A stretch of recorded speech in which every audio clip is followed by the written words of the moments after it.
दोस्तों नमस्कार, स्वागत है आपका YT स्टडी जंक्शन चैनल में। तो दोस्तों आज हम लोग जो है कि कम ही समय वाले वीडियो में जानेंगे कि जो है कि आवर्धन क्षमता क्या होता है। इस प्रकाश चैप्टर में जो आवर्धन क्षमता आता है ये क्या होता है, किस प्रकार से हम इसको परिभाषित करते हैं और इसका मतलब क्या होता है, ठीक है ना। तो ये जो देखिए रेखीय, इसको आवर्धन क्षमता को रेखीय आवर्धन क्षमता भी बोला जाता है, ठीक है ना। रेखीय आवर्धन क्षमता, रेखीय आवर्धन, ठीक। अब ये रेखीय आवर्धन क्या होता है, तो रेखीय आवर्धन देखिए सबसे पहले तो हमें आप ये पता होना चाहिए कि जो ये वस्तु को रखा जाता है किसी लेंस या किसी दर्पण से, ठीक है ना, तो वो उनके बीच की जो दूरी होती है, लंबाई होती है, उसको हम कहते हैं वस्तु की दूरी, ठीक है ना। और जितनी दूर प्रतिबिंब बनता है उसके बीच की लंबाई को हम कहते हैं प्रतिबिंब की लंबाई, ठीक है ना। तो ये चीज आपको क्लियर होना चाहिए कि अगर हम लेंस से किसी लंबाई पर किसी वस्तु को रख रहे हैं तो उसको हम कहेंगे वस्तु की दूरी, और जिसको कि हम u से प्रदर्शित करते हैं। और यदि उससे कुछ दूर पर अगर कोई प्रतिबिंब बन रहा है तो उस प्रतिबिंब की जो लंबाई होती है, उनके बीच की लंबाई, उनको हम बोलते हैं प्रतिबिंब की लंबाई, जिसको कि हम v से प्रदर्शित करते हैं, ठीक है ना। तो ये चीज सबको क्लियर होना चाहिए।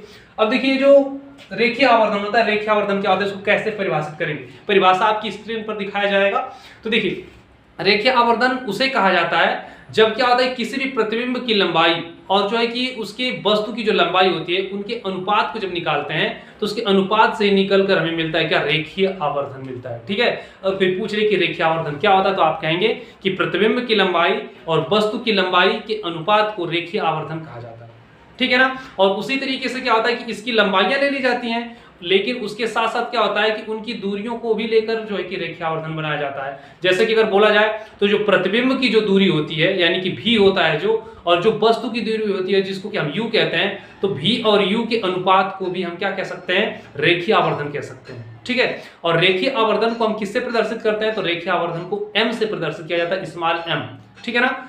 क्योंकि मैग्निफिकेशन होता है, मैग्निफिकेशन में यहाँ पर आवर्धन हो जाता है, लाइनियर मैग्निफिकेशन। तो यहाँ पे क्या हो जाएगा आपका, इसको हम प्रतीक के रूप में हम m से प्रदर्शित करेंगे, लेकिन m इज इक्वल टू क्या हो जाएगा, तो आप ये बोल सकते हैं उसको कि जो रेखीय आवर्धन क्षमता में जो होता है, आपको भी बताया गया परिभाषा में कि जो वस्तु की लंबाई होती है और प्रतिबिंब की लंबाई होती है, इन्हीं का अनुपात होता है, ठीक है। तो सबसे पहले हम उसके जो है कि इमेज यानी कि प्रतिबिंब का लंबाई लेंगे। तो प्रतिबिंब का लंबाई हम मान लेते हैं कि जो, अगर मान लीजिए उत्तल लेंस है और इससे इधर कहीं दूर पर हम एक वस्तु को रख रहे हैं, तो अब इसकी जो लंबाई होगी इसको हम वस्तु की लंबाई बोलेंगे। और वस्तु की लंबाई को हम क्या बोलते हैं, तो हम बोलते हैं ऑब्जेक्ट, ठीक है ना। ऑब्जेक्ट मींस वस्तु, तो हम ओ से प्रदर्शित करेंगे, ओ फॉर ऑब्जेक्ट। और इससे इधर जब हम प्रतिबिंब इसका देखेंगे तो प्रतिबिंब की भी कुछ न कुछ लंबाई होगी, जो कि वस्तु से छोटा भी हो सकता है, बड़ा भी हो सकता है।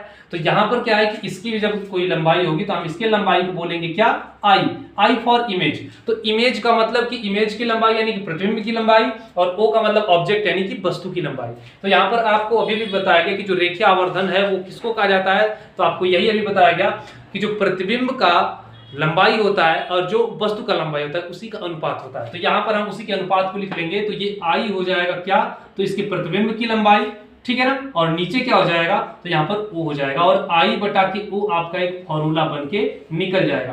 तो यहाँ पर रेखीय आवर्धन का फॉर्मूला क्या बनेगा, तो रेखीय आवर्धन, ये उनका प्रतीक है। रेखीय आवर्धन को हम m से प्रदर्शित करते हैं, तो ये आपका m हो गया। तो रेखीय आवर्धन, आवर्धन बराबर प्रतिबिंब की लंबाई, प्रतिबिंब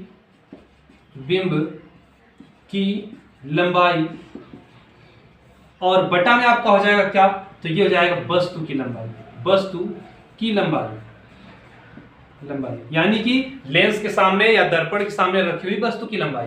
तो ये उनका क्या हो जाता है, फॉर्मूला हो जाता है। और यदि आपको परिभाषित करना हो तो बस इसी चीज को आप देखकर उसका परिभाषा मुजबानी जो है कि बोल सकते हैं, बिना याद किए, बिना रटे, ठीक है ना। आपको याद करने की जरूरत नहीं, बस इस फॉर्मूले को देखिए और परिभाषा भूल जाएंगे अपने आप कि प्रतिबिंब की लंबाई और वस्तु की लंबाई को रेखीय आवर्धन कहा जाता है, ठीक है। और इसी के साथ साथ जो होता है, अगर हम दूरी को लें तो इसी के बराबर क्या होता है, तो वस्तु की दूरी और जो प्रतिबिंब की दूरी होती है। तो प्रतिबिंब की दूरी क्या हो जाएगा, तो प्रतिबिंब की लंबाई के स्थान पर प्रतिबिंब की दूरी लेने लगेंगे। तो यहाँ पर प्रतिबिंब की दूरी को हम किससे प्रदर्शित करते हैं, तो v से प्रदर्शित करते हैं। तो यहाँ से क्या हो जाएगा, रेखीय आवर्धन m इज इक्वल टू कितना हो जाएगा, v बटा की वस्तु की दूरी क्या होती है, तो u होती है, तो u।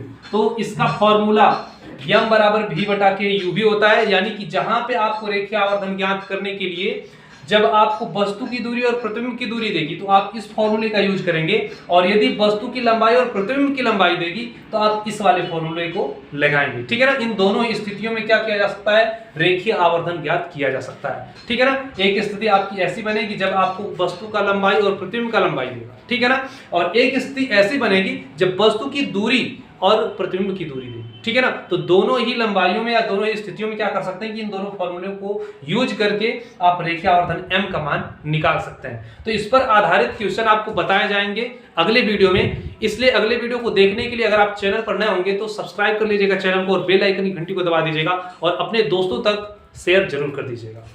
तो तब तक के लिए आज के लिए इतना ही, और मिलेंगे अगले वीडियो में। जय हिंद।